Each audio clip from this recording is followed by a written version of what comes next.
nós temos que fazer aquela estrutura traseira ali para eu poder prender aqui, ó. Porque eu não vou fazer esse serviço sem prender aqui. E olha a situação que isso aqui tá. Então nós vamos cortar esse pedaço, vamos fazer essa parte, a parte de dentro. Então hoje eu tenho que acelerar porque é um serviço demorado.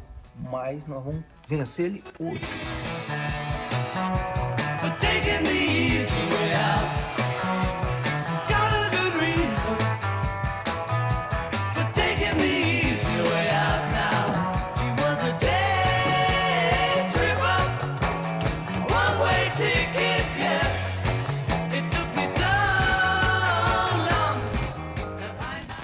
Aqui,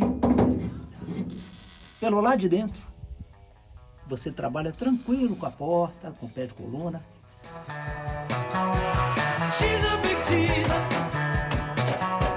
Amanhã